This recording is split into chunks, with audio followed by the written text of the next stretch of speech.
제가 평소에도 과탐 성적이 좀 불안정해서 안심하고 있지 못하던 상황이었는데 작년 수능 당시에 과탐 1교시 물리 시간에 너무 긴장을 해버려서 그 이후 생명과학까지 두 과목을 모두 망치고 말았습니다. 그래서 목표로 하고 있던 연세대는커녕 2순위로 생각하고 있던 한양대조차 바라보지 못하는 상황이 돼서 재수를 해야겠다고 마음먹게 되었습니다.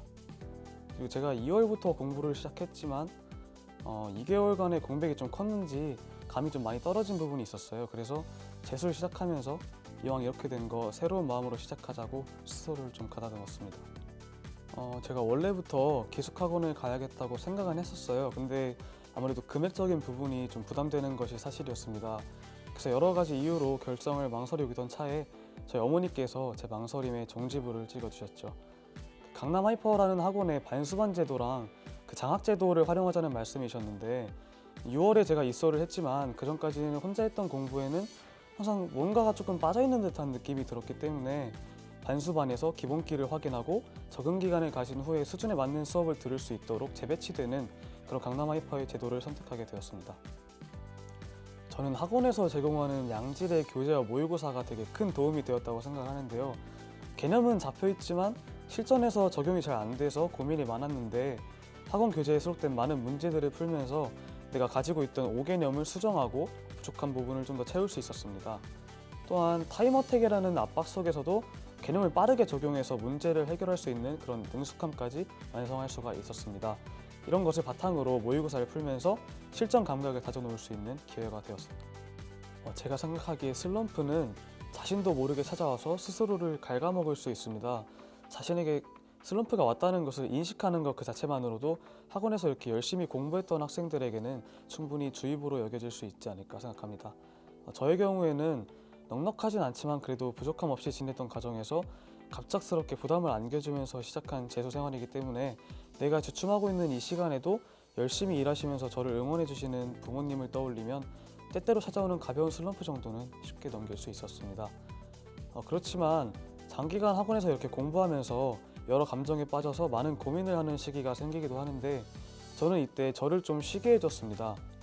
우리의 몸은 섬세해서 약간의 오류에도 과부하가 생길 수 있다고 생각을 해서 감정들을 좀 정리하고 뇌를 맑게 하기 위해서 벽을 응시하면서 명상하는 시간을 좀 가졌습니다.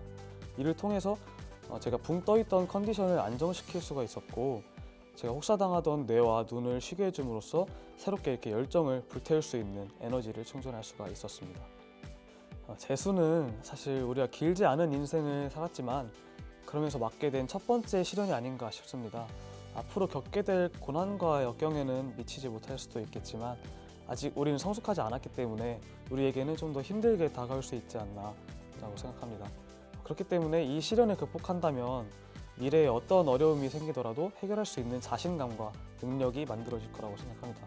그러므로 잠깐의 제자리 걸음에 위축되지 말고 도약을 위해서 발돋움하는 과정이라고 생각하는 자세를 가졌으면 좋겠습니다. 국어 과목에서 수능 시험에서 평가하고자 하는 것은 언어 능력이 아니라 글을 이해하고 분석하는 능력이라고 생각합니다. 그래서 저는 지문 이해 능력과 문제 풀이 능력을 나눠서 연습을 했는데 지문 이해 능력은 먼저 많은 글을 읽으면서 단락별 내용 정리와 흐름 정리 등을 통해 높일 수가 있었고요. 문학작품의 경우에도 문장 간의 유기성을 가진 하나의 글로 생각하기 때문에 그런 걸로 바라봐서 맥락을 이해하고 사건의 지배적인 분위기, 즉 정서를 파악하는 연습을 했습니다.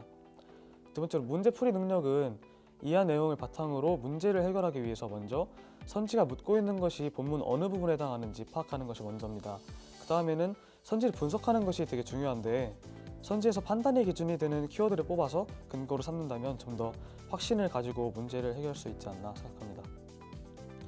현재 수능 수학에는 타임어택이 큰 요소가 되는데요. 저는 많은 문제를 풀면서 그 압박을 이겨낼 수가 있었습니다. 기본 개념에 충실해서 문제풀이의 도구를 얻은 후에 오랜 시간이 걸리더라도 끝까지 풀어내는 그런 습관을 들여서 그 도구를 실전에서도 활용할 수 있는 밑바탕을 마련했습니다. 열쇠 뭉치를 가지고 맞는 열쇠를 찾아서 문을 열기 위해서 여러 번 시도를 하잖아요.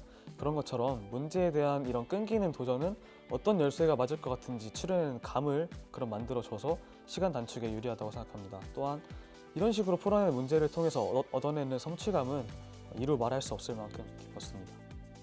저는 과탐 과목으로 물리 1과 생명과학 1을 선택했는데요. 물리 1은 문제를 풀 때에는 노트 정리, 지엽적인 문제 풀기 등을 통해서 모든 개념이 일단 먼저 완벽하게 정리돼서 머릿속에 있어야 합니다. 즉 그것을 바탕으로 역학 문제의 경우에는 한 문제를 여러 방법으로 풀이해보는 것이 되게 큰 도움이 되었습니다. 실전에서 한 가지 방법이 막히더라도 다른 방법을 시도함으로써 풀어낼 가능성이 높아지기 때문입니다. 일단 생명과학은 유전 파트가 정통적인 킬러 문제라고 할 수가 있는데요. 마찬가지로 개념이 기본이 되겠죠. 그 후에 자신만의 스킬을 좀 체계화시켜서 문제를 접하면은 자동적으로 단계가 진행되도록 그런 식으로 연습하는 것이 중요하다고 생각합니다. 이것을 위해서는 좀 많은 다양한 문제를 풀면서 감을 좀 익히고 숙련도를 높이는 훈련이 필요하겠죠. 킬러 문제를 풀 시간 확보하기 위해서 1사단원 문제를 빠르고 정확하게 푸는 것 역시 기본이라고 생각합니다. 일단 1학기에는 수능이 끝나고 느꼈던 그런 허탈감과 좌절감을 좀 떨쳐내고 새로 시작할 의지를 다듬는 것이 중요하다고 생각합니다. 개념 강의를 들으면서 문제풀이에서의 기반을 마련하고 자리에 앉아서 오랫동안 집중하는 연습을 해야 합니다. 공부의 양보다는 먼저 밀도에 중점을 두고 몰입하는 공부를 함으로써 지치지 않고 달릴 수 있는 정신력을 확보할 수가 있겠습니다. 2학기에는 6월 평가원 모의고사 있는데 그런 결과를 가지고 피드백이 들어가야 하는데 설사 망쳤더라도 좌절하지 않고 좋은 결과가 있었더라도 자만하지 않는 그런 고요한 자세로 공부할 수 있어야 합니다. 감정에 기복이 생기면 아무래도 컨디션에도 기복이 생기고 공부 패턴까지 영향을 받을 수 있기 때문에 조심해야겠죠. 파이널은 말 그대로 마지막 준비입니다.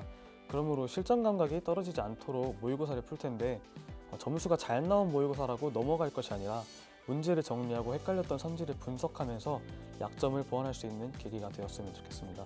특히 정확한 근거 없이 푼 문제는 맞았다 하더라도 실전에서는 틀릴 수 있는 여지가 있기 때문에 확실하게 짚고 넘어가는 것이 중요합니다.